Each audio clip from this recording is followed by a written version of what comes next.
చీకటైతే గుడి తలుపులు మూస్తారే హరీశన్న దేవునికే విశ్రాంతులు ఇస్తారే హరీశన్న వాళ్ళు పెరుగవే నువ్వెందుకో మా కోసం హరీశన్న మా బాధలే నువ్వు తీర్చగో కొనుకన్నా పోవేందన్నా నీకంటి చూపెందుకో హరీశన్న మా కోసం చూస్తుంటదే నీ ఇంటి తలుపెందుకో హరీశన్న ఎప్పుడు తెరిసుంటదే నీ వంటి నేతుంటేనే హరీశన్న మా బతుకు బాగుంటదే జరసేపు కూసోరాదే హరీశన్న మా బాధలు ఎప్పుడుంటాయే కర్మాగారము కార్యాలయము కారాగృహము కళాకేంద్రముల దేవుని గుడిలో బడిలో మడిలో ప్రాణము మ్రోగే ప్రతి స్థలములో నీ హృదయంలో నా హృదయంలో ప్రతి ఊపిరిలో వినిపించే కనిపించే ఒకటే పేరు ఒకరే మనిషి ఉత్తరమందు దక్షిణమందు ఉదయమునందు ప్రదోషమునందు వెన్నెలలోను చీకటిలోను మండు టెండలో జడిలో చలిలో ఇప్పుడు అప్పుడు ఎప్పుడు మోగెడు ఒకటే పేరు ఒకటే మనిషి మబ్బు పట్టినా గాలి కొట్టినా వాన వచ్చినా వరద వచ్చినా చిమ్మ చీకటి కమ్ముకొచ్చినా ఆయన నాయకత్వం ఒక దుర్గం ఆయన ప్రేమ ఒక స్వర్గం ఆయన మార్గం అనితర సాధ్యం వాక్శుద్ధి సందర్భశుద్ధి లక్ష్యశుద్ధి చిత్తశుద్ధి ఈ నాలుగింటికి రూపం కల్పిస్తే ఆ రూపానికి పేరు తన్నీరు హరీష్ రావు తెలంగాణ మట్టి ఆయన జీవితం తెలంగాణ నీరు ఆయన గళం తెలంగాణ పచ్చదనమే ఆయన ఆహార్యం పోయి అమ్మేసి మళ్ళీ మధ్యాహ్నం వస్తావా పొద్దున సార్ 7:30 వరకు వస్తారు హోల్సేల్ అమ్ముతా కుల్లా అమ్మరు మన రైతు బజార్లో కుల్లా అమ్ముకోవచ్చు కదా మంచిగా మళ్ళీ పొద్దున రైతు మార్కెట్ కూడా పోతాం సిద్దిపేట కూడా పోతాం రైతు మార్కెట్ కూడా ఏంటంటే మనం కుల్లా లూజ్ అమ్ముకోవచ్చు ఆయన నడక మంచి వైపు ఆయన ఓర్పు ఉన్నతీకరణ వైపు ఆయన తపన ప్రజల కోసం ఆయన బలగం మానవత్వం ప్రజల హృదయ స్పందన ఆయన గుండె ఘోష నిజం కోసం మంచి కోసం నిరంతరం పోరాడుతోన్న నిక్కచ్చి నాయకుడు ఎంత ఎదిగినా ఒదిగి ఉండడం తనకు మాత్రమే సాధ్యమైన నాయకుడు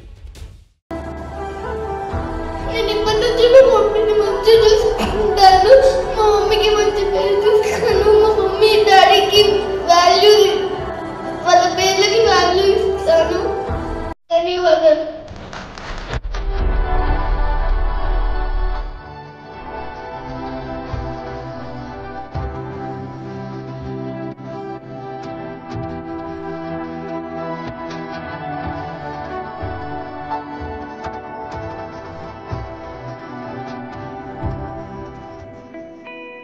ఆయన ఇంటి పేరులోనే మంచి నీళ్లున్నవి నీళ్లు చల్లగానే ఉంటాయి కానీ వాటిలోనే బడబాగ్ని దాగి ఉంటుంది నీళ్లు ఉల్లాసాన్నిస్తాయి కానీ మనసును రగిలిస్తాయి కూడా ఆ నీళ్ల కోసమే తెలంగాణ కొట్టాడింది ఆ నీళ్లే ఉద్యమాన్ని రగిలించాయి ఆ నీళ్లను సాధించడం కోసమే ఆయన తన జీవితాన్నే ధారపోశాడు తన మాతృభూమి మీద నీళ్ల కోసమే బీడు భూముల్లో పచ్చదనం కోసం నిరంతరం కొట్లాడుతోన్న నాయకుడు కాలాన్ని ధిక్కరించి వరుణుడిని వెక్కిరించి నెర్రెలు వారిన నేలగొంతుల తడార్చడానికి పల్లమెరిగిన గోదావరి అడుగును మార్చడానికి పరిశ్రమించిన నాయకుడు ఎటువంటి కఠినమైన లక్ష్యాల వైపైన నడిపించే సామర్థ్యం హరీష్ రావుది మన హరీష్ రావు గారు బంగారం లాంటి మనిషి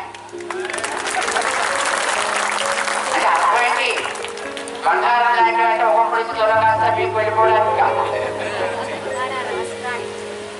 అదే ఆయన మంచి గుణాలు కలిగిన వ్యక్తి మంచి మనిషి ప్రజలతో కలిసి తిరిగే వ్యక్తి అందరి యొక్క కష్ట సుఖాలను ఆర్చుకునే వ్యక్తి ఏమిటి మన వ్యక్తిని ఎప్పుడు మన మంచివాడని అంటాం ఇంత లావు ఇంత పొడుగుంటే మంచివాడని కాదు అర్థం అందరితోటి కలిసి తిరగగలిగితే, అందరి కష్ట సుఖాలని గుర్తించగలిగితే, వాటిని ఆదుకోగలిగితే, తగినట్టు ప్రతిఫలాన్ని ఉపకారాన్ని చేయగలిగితే అది మంచి వ్యక్తిత్వం అంటే.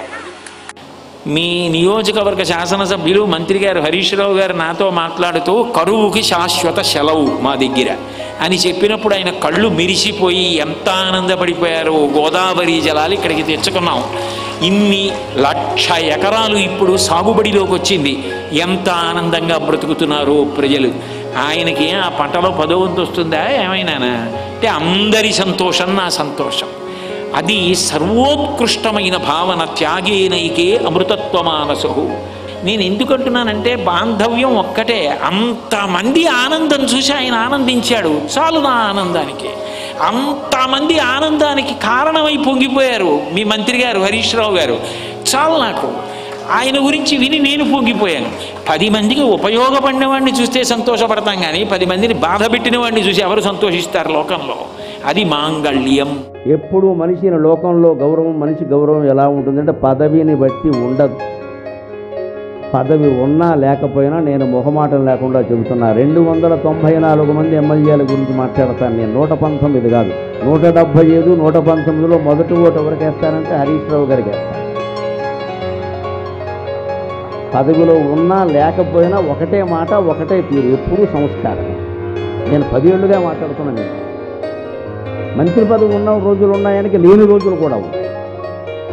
అప్పుడు మామూలుగా ఎమ్మెల్యేగా ఆయన పని ఏదో ఆయన చేసుకున్నారు, అంత ఎవరేదని అనలేదు. అసలు ఇచ్చిన పని రెవెన్యూ మంత్రి ఇచ్చినా చేశారు, వైద్యారోగ్య మంత్రి ఇచ్చినా చేశారు, పరిగెట్టించారు యంత్రాంగాన్ని, తన బాధ్యతతో తను నిర్వర్తించారు. అదే లక్ష్యం, అదే లక్ష్యం. పదవులు ఇవాళ ఉంటాయి, రేపు పోతాయి. ప్రాణమే పోతుందండి అథవ పదవులు లెక్కేమిటి. మనిషి మిగిలిపోవాలి, పేరు మిగిలిపోవాలి. ఇవాళ హరీష్ రావు గారు వస్తారంటే హరి వచ్చినంత ఆనందిస్తున్నాను నేను నిజంగా. కార్యకర్తలు హరి వచ్చినంత ఆనందం. ఒక సజ్జనుడు, మాంజుడైనటువంటి మంత్రిగానో పదవిని బట్టో గౌరవించాల్సిన అవసరం నాకు లేదు. ఒక నిజాయితీ, ఒక పద్ధతిగా ఉండే మనిషి వచ్చారు, నాకు ఆనందం. ఇది కావలసింది. సామాన్య ప్రజలు అసాధారణ ఫలితాలను సాధించడానికి ఒక ఉత్ప్రేరకంగా పనిచేసే శక్తి హరీష్ రావు. ఆయనంటే కొందరికి ప్రాణం, మరికొందరికి శ్వాస, ఇంకొందరికి ఆశ. పదవుల కోసం కాకుండా నమ్మిన సిద్ధాంతం కోసం, నమ్మిన నాయకుడి కోసం, ఇచ్చిన మాట కోసం, తనదైన వ్యక్తిత్వాన్ని కాపాడుకోవడం కోసం రాజీ లేకుండా ఆయన పడే కష్టం ఆయన్ని గొప్ప నాయకుడిగా తీర్చిదిద్దింది. నాయకుడి బాధ్యత ఏమిటి అంటే ప్రజలను వారున్న చోటి నుంచి మరింత ఉన్నత స్థాయికి తీసుకువెళ్లడమే. తెలంగాణలో ఇంత గొప్ప నాయకుడు మరొకరు మనకు దుర్బిణి వేసుకొని చూసినా కనిపించడు. నీవు మాకు ధైర్యమే, మాకు సైన్యమే.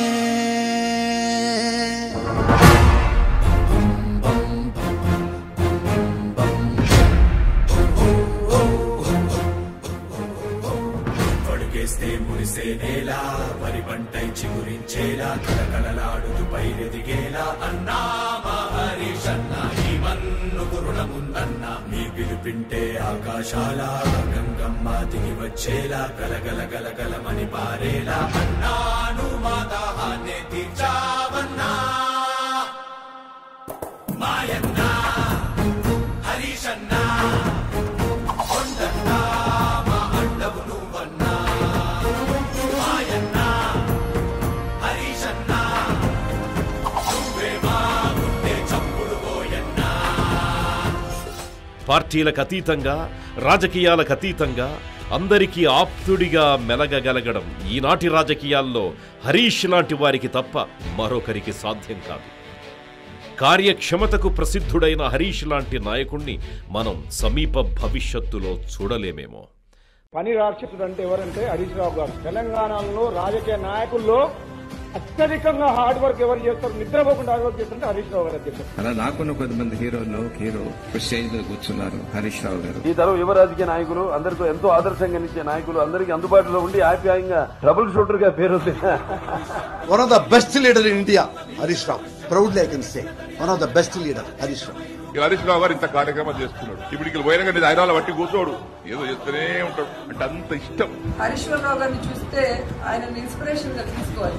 సో ఏ మనిషి ఫోన్ చేసినా, ఏ మనిషి తన దగ్గరకు వచ్చి ఒక పని చెప్తే సిన్సియర్ గా దాన్ని ట్రై చేస్తారు. నేను తీసుకొచ్చి ఒక 6 అడుగుల బుల్లెట్ ను హరీష్ ని మీకు అప్పగిస్తే నేను ఊహించిన దానికంటే ఎన్నో రెట్లు బ్రహ్మాండంగా హరీష్ పనిచేసి నా మాట నిలబెట్టినాడు. నిజంగా హరీష్ జాగాలో నేను ఎమ్మెల్యేగా ఉన్నా అంత చేయగలుగునో లేదో నాకు తెలియదు. తన్నీరు హరీష్ రావు 1972 జూన్ 3వ తేదీన సిద్దిపేట జిల్లాలోని చింతమడక గ్రామంలో శ్రీ సత్యనారాయణరావు శ్రీమతి లక్ష్మీబాయి దంపతులకు జన్మించారు.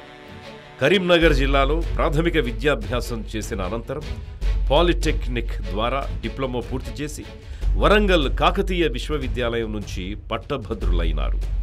పాలిటెక్నిక్లో డిప్లొమా చదివే సందర్భంలోనే హైదరాబాదులో వేరే హాస్టల్ కోసం చూడకుండా తమ సొంత మేనమామైన కేసీఆర్ దగ్గర ఉండిపోయారు. అది మొదలుగా హరీష్ రావు కేసీఆర్ చేయి వదల్లేదు. 99 ఎన్నికల్లో తాను ప్రత్యక్షంగా రాజకీయాల్లో పాల్గొనకపోయినా కేసీఆర్ అప్పటి నియోజకవర్గమైన సిద్దిపేటలోనే ఉంటూ ఆయన గెలుపులో కీలకమైన పాత్ర పోషించారు. ఇంజనీరింగ్ పూర్తి చేసి అమెరికా వెళ్లాలని భావించిన అప్పటికే తెలంగాణ మలిదశోద్యమం ఊపిరులు పోసుకోవడంతో పూర్తి స్థాయిలో ఉద్యమ బాటలో కేసీఆర్ అడుగులో అడుగై నడిచారు. ఉద్యమనేత కేసీఆర్కి అన్నీ తానే అయి ఉద్యమ బాటలో ఎదురైన ఒక్కో ముల్లును తొలగించుకుంటూ కారు చీకట్లు కమ్ముకున్న బాటలో కాగడాగా సాగారు. 2001 ఏప్రిల్ 27న తెలంగాణ రాష్ట్ర సమితి ఏర్పాటు చేసిన నాడు కేసీఆర్ వెంట ఉన్న 10 మంది నాయకుల్లో మొదటివారు హరీష్ రావు.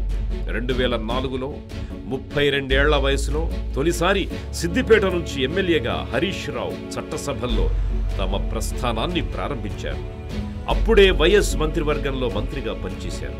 కానీ కాంగ్రెస్ చేసిన ద్రోహంతో కొంతకాలానికే కాంగ్రెస్కి మద్దతును ఉపసంహరించుకొని మంత్రి పదవికి రాజీనామా చేయాల్సి వచ్చింది. ఉప ఎన్నికలకు కూడా వెళ్లారు. మాజీ ముఖ్యమంత్రి కేసీఆర్ చెప్పినట్టు ఒక రాజకీయ ప్రాసెస్లో తనకు తానుగా ఎదిగి వచ్చిన నాయకుడు హరీష్ రావు. మేము రాజీనామా ఎందుకు చేయాల్సి వస్తుంది? 4 ఏళ్ళు ఈ సభలో ఉండి పిట్టర్చినా మమ్మల్ని ఎవరు పట్టించుకోలే. రాష్ట్రంలో ప్రారంభం అయ్యేది గోదావరి నది, రాష్ట్రంలో మొట్టమొదలు ఎంటర్ అయ్యేది తెలంగాణ ప్రాంతంలో. ఇవాళ గోదావరి నది గాని బొగ్గు గాని తెలంగాణలో ఉన్నాయి.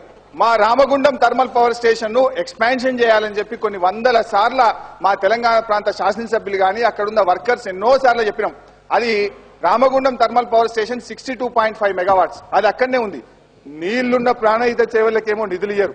నీళ్లు లేని ప్రాజెక్టులు, నీళ్లు రాని ప్రాజెక్టులు, కాలువలు తవ్వి తెలంగాణ ప్రజల్ని మభ్యపెడతా ఉన్నారు తప్ప 6 జిల్లాలకు 12.5 లక్షల ఎకరాలకు నీళ్లు వచ్చే ప్రాణహిత చేవలకు మాత్రం డబ్బులు ఇవ్వడానికి ఈ ప్రభుత్వానికి, ఈ ముఖ్యమంత్రి గారికి మనసు లేదు అధ్యక్ష. ఇది అన్యాయం కాకపోతే ఏంది? ఇంకా ఎన్ని రోజులు ఈ విధంగా మీరు మమ్మల్ని అన్యాయం చేస్తారు? ఇప్పటి వరకు 7 సార్లు అప్రతిహతంగా ప్రజల వ్యాజమైన ప్రేమానురాగాలతో సిద్దిపేటలో గెలుస్తూ వచ్చారు. ఉద్యమ నాయకుడు మాజీ ముఖ్యమంత్రి కేసీఆర్తో హరీష్ అనుబంధం విడదీయలేనిది. కేసీఆర్ మార్గదర్శనంలో కష్టపడి పనిచేయడం కష్టమే అయినప్పటికీ అది ఎలాంటి వారినైనా ఉన్నత స్థితికి చేరుస్తుంది అనడానికి హరీష్ రావు ఒక చక్కని ఉదాహరణ. కేసీఆర్ దగ్గరికి వెళ్లాలంటే సబ్జెక్టు లేకుండా వెళ్లడం సాధ్యం కాదు. విషయాన్ని కూలంకషంగా అవగాహన చేసుకుని వెళ్తేనే ఆయన దగ్గర మాట్లాడడం అన్నది సాధ్యపడుతుంది. పార్టీ ప్రారంభం కావడానికి ముందు నుంచే కేసీఆర్తో కలిసి నడిచారు కాబట్టే కేసీఆర్ అంటే ఏమిటో, ఆయన ఒక్కో నాయకుణ్ణి ఎలా తీర్చిదిద్దుతారో అనుభవంలో తెలుసుకున్న నేత హరీష్ రావు. అందుకే బీఆర్ఎస్ పార్టీలోని చాలా మంది నాయకులు ఆయా విషయాలపై సంపూర్ణమైన అవగాహనతో మాట్లాడినట్టుగా మరే పార్టీలో మనకు అలాంటి నాయకులు కనిపించరు. అదే బీఆర్ఎస్కి బలం, ఆ నాయకుల సామర్థ్యం కూడా.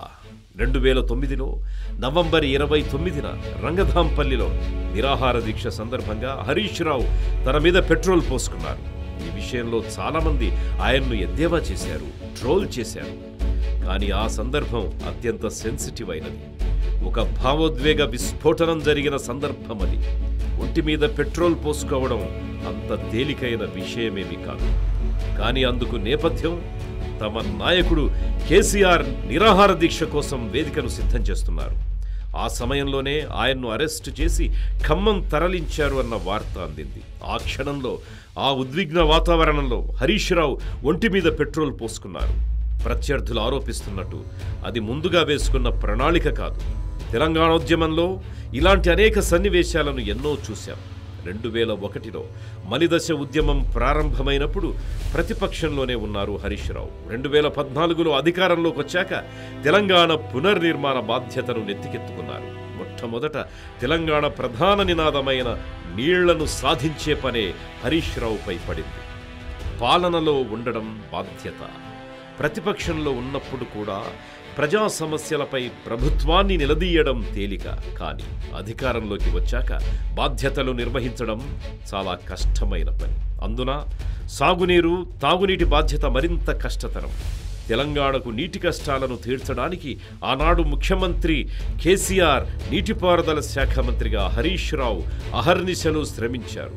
తెలంగాణ సోయితో నీటిపారుదల ప్రాజెక్టులను రీడిజైన్, రీఇంజనీరింగ్ చేశారు. భవిష్యత్తులో భారతదేశానికి అన్నం పెట్టే భాండాగారంగా తెలంగాణను తీర్చిదిద్దే లక్ష్యంతో ప్రాజెక్టుల రూపకల్పన చేశారు. దశాబ్దాల తరబడి పెండింగ్లో ఉన్న ప్రాజెక్టులన్నింటినీ నిర్దిష్ట కార్యాచరణతో కాలపరిమితిని విధించుకొని మరీ పూర్తి చేశారు. 100 ఏళ్ల పాటు తెలంగాణ సమాజం గుర్తుంచుకునేలా సాగునీటి రంగంలో కేసీఆర్, హరీష్ రావు అద్భుతాలు సాధించారు. హరీష్ రావులో ఒక గొప్ప సంస్కృతి ఉన్నది. అధికారంలో ఉన్నా, ప్రతిపక్షంలో ఉన్నా ఏది మాట్లాడినా 1-2 సార్లు ఆలోచించి బాధ్యతాయుతంగా మాట్లాడతారు. తాను పనిచేస్తున్న తీరును ప్రజలు ఎలా గమనిస్తున్నారో ఆలోచించి మరీ ఆయన నిర్ణయాలు తీసుకుంటారు. కులమతాల భేదం లేకుండా అందరితో కలిసిమెలిసి ఉండే గుణం, ఇతరులను గౌరవించే సద్గుణం ఒక్కసారి చూస్తే చాలు, ఎన్నేళ్ల తరువాత అయినా గుర్తుపెట్టుకుని పేరు పెట్టి పలకరించే అరుదైన లక్షణం హరీష్ రావులో మనకు కనిపిస్తుంది. ఇందుకు ఉదాహరణ సిద్దిపేట నియోజకవర్గంలో ఏ మారుమూల పల్లెకు వెళ్లినా ప్రజలను అడిగినా చెబుతారు. కారులో వెళ్తూ అప్పటికప్పుడు తన నియోజకవర్గ ప్రజలకు ఫోన్లు చేసి పలుకరిస్తారు. పిల్లల చదువులు ఎట్లా సాగుతున్నాయని అడుగుతారు. ఏ బడిలో చదువుతున్నారో వాకబు చేస్తారు. అక్కడ సౌకర్యాలు ఉన్నాయా లేదా, పాఠాలు సరిగ్గా చెప్తున్నారా లేదా అని ప్రశ్నిస్తారు. పొద్దున్నే లేచి పిల్లల్ని చదివించండి అని సూచిస్తారు. పిల్లల చదువుల కోసం ఫోన్లు, టీవీలు చూడడం బంద్ చేయండి ఖచ్చితంగా చెబుతారు. ఒక రాష్ట్ర స్థాయి నాయకుడు ఈ రీతిన తమ ఇంట్లో ఒక పెద్ద కొడుకుగానో పెద్దన్నయ్యగానో మమేకమైపోవడం అపూర్వం, అరుదైన విషయం.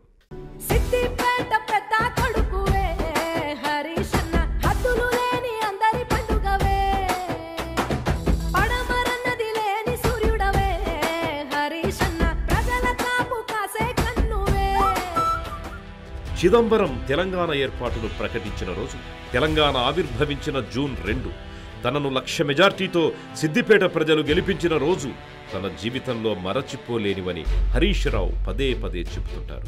కొత్తగా ఏర్పడిన తెలంగాణ వంటి రాష్ట్రంలో 4 కోట్ల తెలంగాణ ప్రజల దశాబ్దాలుగా అడుగంటిన కలల్ని నెరవేర్చే బృహత్తర బాధ్యతను తలకెత్తుకున్న సందర్భంలో నియోజకవర్గ సందర్శన చాలా అరుదుగా జరుగుతుంది. కానీ అటు రాష్ట్ర స్థాయిలో మంత్రిగా, ఇటు నియోజకవర్గంలో ఎమ్మెల్యేగా 2 బాధ్యతలను సమాంతరంగా సమస్థాయిలో నడిపించగలిగిన నాయకుడు హరీష్ రావు. నాకు శ్వాస ఉన్నంత కాలం, ఈ జన్మ ఉన్నంత కాలం మీ అందరికీ నా జీవితాన్ని అంకితం చేస్తాను. మంత్రిగా సచివాలయంలో అవసరమైన పనులు చేసుకోవడం, ఆ తరువాత ప్రాజెక్టుల దగ్గరకు వెళ్లడం, అక్కడ నిర్మాణాలను పరిశీలించడం, అవసరమైతే రాత్రి వేళల్లో ప్రాజెక్టుల దగ్గరే పడుకోవడం, తెల్లవారి తిరిగి హైదరాబాదుకు చేరుకోవడం, ఇది వారంలో తొలి 5 రోజులు మంత్రిగా చేసే పని. శని, ఆదివారాల్లో తన నియోజకవర్గానికి వెళ్లడం, అక్కడ అభివృద్ధి పనులను పర్యవేక్షించడం, ఇది ఎమ్మెల్యేగా తాను చేసే పని. సిద్దిపేట హైదరాబాద్కి దగ్గరే కావడంతో 2 గంటల్లో చేరుకునే సౌలభ్యం ఉండడంతో ఈ అవకాశాన్ని హరీష్ రావు చక్కగా వినియోగించుకున్నారు. ఆదివారం సిద్దిపేటకు రావడంతో స్థానిక అధికారులకు సెలవు రోజు కూడా లేని సందర్భాలు ఎన్నెన్నో. కానీ హరీష్ రావుతో పనిచేయడం అంటే అసలు కష్టమే తెలియదు. అందుకే ఆయన దగ్గర పనిచేయడానికి ఎంతోమంది అధికారులు ఉత్సాహాన్ని చూపుతారు. ఇవాళ సిద్దిపేటకెవరైనా వెళ్లి చూస్తే ఆశ్చర్యపోకమానరు. ఒకానొక అర్బన్ టౌన్ ఈరోజు కాస్మోపాలిటన్ హైదరాబాద్ మాదిరిగా కనిపించడం నిజంగా అద్భుతం. ఇందుకు కారణం హరీష్ రావు. హరీష్ రావుకి ఏ బాధ్యతనప్పజెప్పినా ఒకే రకమైన అంకితభావంతో పనిచేస్తారు అనడానికి 10 ఏళ్ల ఆయన పనితీరును దగ్గర నుంచి గమనించిన వారికి తేలిగ్గా అర్థమవుతుంది. నీటిపారుదల శాఖ మంత్రిగా ఉన్నప్పుడు ఆయన ముందున్న అతిపెద్ద సవాలు కాళేశ్వరం ప్రాజెక్టుపై నాటి ముఖ్యమంత్రి కేసీఆర్కున్న అంచనాలను అందుకోవడమే పెద్ద సమస్య. ప్రతి 15 రోజులకు ఒకసారి ఆయన ప్రాజెక్టు పురోగతిపై సమీక్ష చేసేవారు. నీటిపారుదల ప్రాజెక్టుల నిర్మాణం పూర్తి చేయడం కంటే ముఖ్యమైన సమస్యలు అనేక రకాల విభాగాల నుంచి అనేక రకాల అనుమతులు సాధించడం, అంతర్రాష్ట్ర సమస్యలు, భూసేకరణ, విద్యుత్తు పరిమితుల పరిష్కారం, గోదావరి ప్రవాహ పర్యవేక్షణ, వీటన్నింటినీ పరిగణనలోకి తీసుకుంటూ నిర్మాణాన్ని పూర్తి చేయాల్సి ఉంటుంది. అంతర్రాష్ట్ర సమస్యల్ని పరిష్కరించుకోవడానికి అప్పటి మహారాష్ట్ర ముఖ్యమంత్రి దేవేంద్ర ఫడ్నవీస్ అక్కడి అటవీ శాఖ మంత్రుల్ని కలవడానికి 25 సార్లకు పైగానే మహారాష్ట్రకు హరీష్ రావు వెళ్లాల్సి వచ్చింది. అన్ని సమస్యలను పూర్తి చేసుకుని 3.5 సంవత్సరాలలో కాళేశ్వరం ప్రాజెక్టును పూర్తి చేశారు. కేసీఆర్ కానీ హరీష్ రావు కానీ ప్రాధాన్యతల ఆధారంగా కార్యాచరణను రూపొందించుకుంటారు. వైద్యారోగ్యం, ఆర్థిక శాఖలను నిర్వహించినప్పుడు కూడా ఒక ప్రణాళికాబద్ధంగా హరీష్ రావు పనిచేసేవారు. వైద్య ఆరోగ్య శాఖలో ఖాళీగా ఉన్న పోస్టుల్ని భర్తీ చేశారు. వరంగల్లో సూపర్ స్పెషాలిటీ దవాఖానా, హైదరాబాద్ 4 వైపులా 4 టిమ్స్ నిర్మాణాల్ని త్వరగా పూర్తి చేయడానికి ఎంతగానో కృషి చేశారు. నిర్దిష్టమైన కార్యప్రణాళికతో వైద్యారోగ్య శాఖ పనితీరును సమీక్షిస్తూ మునుపెన్నడూ లేని విధంగా ప్రభుత్వాసుపత్రుల్లో వైద్య సౌకర్యాలను పెంపొందింపజేశారు. ప్రభుత్వ దవాఖానాల్లో డెలివరీలను 60% పైగా తీసుకొచ్చారు.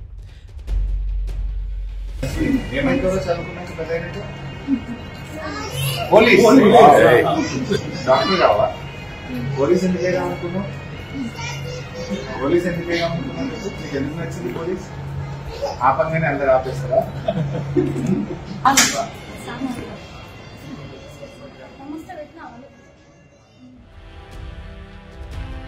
బీఆర్ఎస్లోనే కాదు, రాజకీయాల్లోనే మంచి ట్రబుల్ షూటర్గా హరీష్ రావుకి పేరుంది. ఒక సమస్యను పరిష్కరించాలంటే దాని గురించి పూర్తిగా అవగాహన ఉండాలి. దానిని పూర్తిగా అర్థం చేసుకున్న తర్వాతే పరిష్కారం ఏమిటి అన్నది తెలుస్తుంది. గతంలో స్టేషన్ ఘన్పూర్లో ఉప ఎన్నికలు జరిగినప్పుడు తమ పార్టీ అభ్యర్థి రాజయ్యకు ప్రతికూల వాతావరణం ఉందని తెలియడంతో హరీష్ రావు అక్కడ ఉండి సమస్యలను పరిష్కరించి బాధ్యతంతా తమ భుజాలపై వేసుకొని రాజయ్యను గెలిపించారు. ఆ తర్వాత 2018లో మహబూబ్ నగర్లోని ప్రస్తుత సీఎం నియోజకవర్గం కొడంగల్తో సహా గద్వాల్, అలంపూర్, మక్తల్ నియోజకవర్గాల్లో తమ అభ్యర్థులను గెలిపించారు. మెదక్లోని 10 సెగ్మెంట్లలోనూ పార్టీని గెలిపించడంలో హరీష్ రావుది కీలక పాత్ర. హరీష్ రావు నిజాయితీని శంకించడం అంటే సూర్యుడిలో మచ్చను వెతకడం వంటిదే. తానెన్నిసార్లు వివరణలు ఇచ్చుకున్నా ప్రత్యర్థులతో పాటు విలేకరులు కూడా పదే ఆయన నిజాయితీని ప్రశ్నిస్తూ ఉండడం వికృత రాజకీయాలకు పరాకాష్ట. ఒక అబద్ధాన్ని పదే చెప్పడం ద్వారా నిజం చేయాలనే ప్రయత్నం చేయడం హరీష్ రావు విషయంలో గత 7-8 ఏళ్లుగా జరుగుతూనే ఉంది. కానీ ఆయన నిజాయితీని, చిత్తశుద్ధిని అంగుళం కూడా పక్కకు జరపలేకపోయారు. సోషల్ మీడియాలో ఎంత ట్రోల్ జరిగినా, ఎన్ని గ్యాసిప్స్ వచ్చినా ఆయన బెదరలేదు, చెదరలేదు. ఎందుకంటే ఆయనకు తన వ్యక్తిత్వం ప్రధానం. దానిని హననం చేయడాన్ని ఎంత మాత్రం సహించని వ్యక్తి హరీష్ రావు. कर्नाटक स्टेट में मुसलमानों की और माइनॉरिटीज की आबादी 90 लाख है और माइनॉरिटी बजट 2000 करोड़ से। महाराष्ट्र में देखिए 1 करोड़ 40 लाख, वहां का बजट माइनॉरिटीज का 674 करोड़। वेस्ट बंगाल 2.5 करोड़ मुस्लिम पॉपुलेशन, बजट 2100। उत्तर प्रदेश मुस्लिम population 4 crore, budget 1782। Now let us come to our state, my state, which I am proud, my chief minister, which I am proud of. Population 50 lakhs and the budget 2200 crores. ये है मुसलमानों से मोहब्बत, ये है minority से मोहब्बत. This is what I am trying to show. क्या अरे काम ऐसा किया जाता है, सीखो तेलंगाना से काम कैसे करना है, सीखना है तो सीखो केसीआर से। सबको लेके चलना कैसा है, सीखो तो केसीआर से। నాయకుడు ప్రజల్లోంచి రావాలి, ప్రజల కష్ట సుఖాలను తెలుసుకోవాలి, ప్రజలు కావాలని కోరుకుంటే రావాలి, అప్పుడే ఆ నాయకుడు సంపూర్ణ పాలకుడు అవుతాడు అన్న వాస్తవాన్ని మనసా వాచా కర్మణ నమ్మిన నాయకుడు శ్రీ తన్నీరు హరీష్ రావు. ఆయన పేరులోనే శివుడున్నాడు, విష్ణువు ఉన్నాడు. అంటే అడ్మినిస్ట్రేషన్లోనూ ఎగ్జిక్యూషన్లోనూ ఆయనకు సరిజోడు లేరు, రారు. రాష్ట్రంలో రైతులు కష్టాల్లో ఉన్నారు, పంటలు ఎండిపోతా ఉన్నాయి, రైతులు ఆత్మహత్యలు చేసుకుంటున్నారు, విద్యార్థులు ఫీజు రియంబర్స్మెంట్ రాక ఇబ్బంది పడుతున్నారు, ఉద్యోగులు పెన్షన్దారులు ఇబ్బంది పడుతూ ఉన్నారు. అన్ని వర్గాల ప్రజలు కష్టాల్లో ఉన్నారు. ప్రజా సమస్యలపై చర్చ జరగాలని మేమే ఒక అడుగు ముందుకు వేసి చాలా స్పష్టంగా చెప్పాం. నిజమైన ప్రజాసేవలో రాజకీయాలు, అధికార అహంభావాలు అడ్డు రాకూడదు అని భావించే నేతల్లో హరీష్ రావు ఒకరు. ఉద్యమకాలం నుంచి కూడా పరిణతి గల వ్యవహార శైలి, నిర్మాణాత్మకమైన ఆలోచన విధానం, రాజకీయాలను వ్యక్తిగత బంధాలను పాలు నీళ్లలా వేరు చేసి చూడగల నేర్పు హరీష్ రావుది. ఆయనలోని ఎనర్జీ, ఓపిక, నిత్యనోత్సాహాన్ని చూస్తుంటే ఆశ్చర్యమేస్తుంది. కలకాలం ప్రజలతో కలిసి నీడగా నడిచే తోడుగా నేనున్నాను, నేనే ఉన్నాను అని నిలిచే నడిచే నాయకుడు హరీష్ రావు.